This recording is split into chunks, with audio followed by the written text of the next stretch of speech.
اور اب بڑھتے ہیں مدنی خبروں کی تفصیل کی جانب۔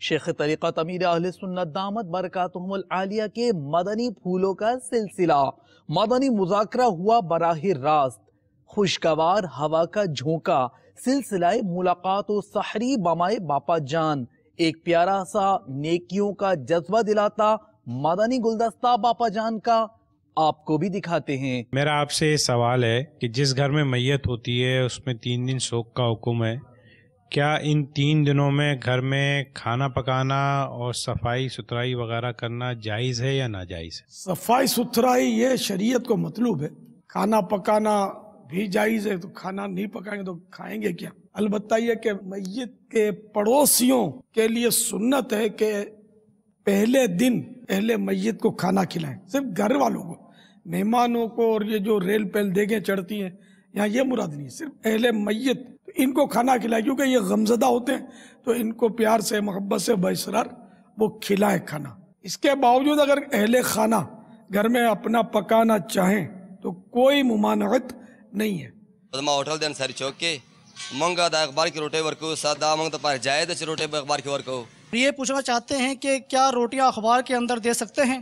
اخباروں میں خصوصاً پاکستانی اخباروں میں تو اسلامی مضامین بہت ہوتے ہیں۔ اب جیسے محرم شریف آیا تو شہدائے کربلا کے تعلق سے مضامین ہوں گے، اس میں امام علی مقام امام حسین رضی اللہ تعالیٰ عنہ کے روضہ پاک بھی دیتے ہیں اخباروں میں، تو اس طرح کے مقدس تصاویر ہوں گی، لوگ پھر بیعت بھی کریں گے، اس کو پھینک بھی دیں گے۔ مشورہ یہ ہے کہ سادے کاغذ بھی آتے ہیں، جو سستے والے کاغذ جس میں کچھ بھی کسی زبان میں نہ لکھا ہو۔ SMS کے ذریعے جو سوالات ہمیں موصول ہوئے ہیں بابا یہ ارشاد فرمائیے کہ کیا 10 محرم الحرام تک ناخن یا بال وغیرہ کاٹ سکتے ہیں؟ کوئی حرج تو نہیں؟ کوئی حرج نہیں۔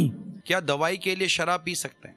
نہیں پی سکتے، حدیث پاک میں حرام میں شفا نہیں۔ جو نعرہ شریعت کے مطابق ہو وہ نعرہ لگانا جائز ہے، لیکن ہر چیز کا ایک معیار ہوتا ہے۔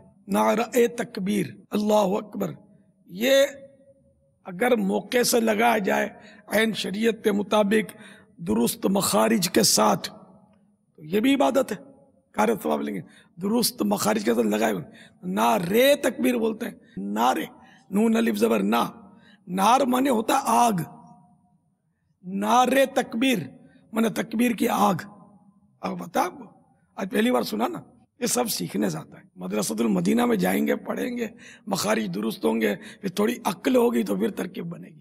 نارے رسالت، نعوذ باللہ، رسالت کی آگ، یہ نار نہیں ہے، نار مانے تو آگ ہوتا ہے، عین ہے بیچ میں، عین، نار، نار، پھر حمزہ کے نیچے زیر آئے گا، نعرے نہیں، نعرہ تکبیر، نعرہ رسالت، تو اس طرح لگائیں گے نعرہ تکبیر،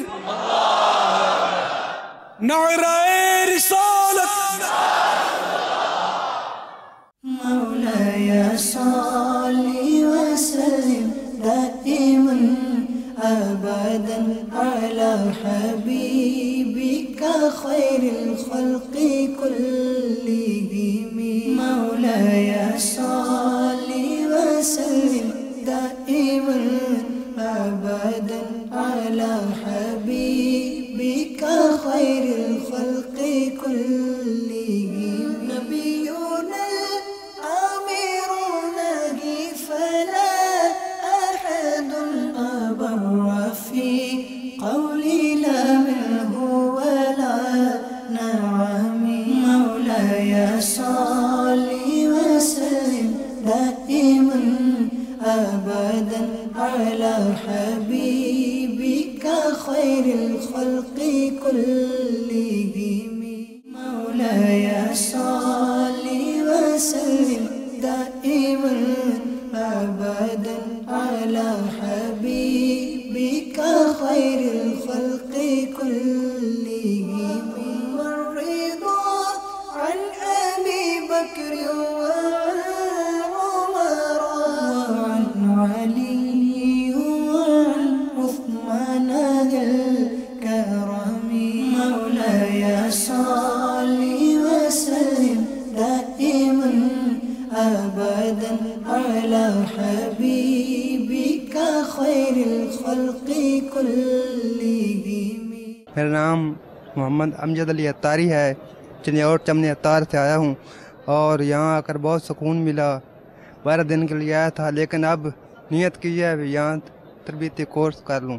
آج الحمدللہ عز و جل باپا جان کے مدنی مذاکرے میں علم دین سیکھنے کا موقع ملا۔ بہت سی دعائیں سیکھی جن کے بارے میں مجھے پہلے معلوم نہیں تھا، اور انشاءاللہ عز و جل نیت کی ہے کہ مدنی کام کی دھومیں مچاؤں گا، امامہ شریف، داڑھی شریف اس جاؤں گا۔ مدنی مذاکرات بہت اچھا لگتا ہے۔ میں آیا تھا 3 دن کے لیے، مگر میرا ذہن بن گیا 6 دن کے لیے، اور میں نے یہاں پہ آ کے اپنی داڑھی ایک مٹھی بڑھانے کی نیت کی ہے۔ میں تمام اسلامی بھائیوں سے مدنی التجا کرتا ہوں کہ وہ بھی 8، 9، 10 محرم الحرام کو مدنی قافلوں میں ضرور بے ضرور شرکت کریں۔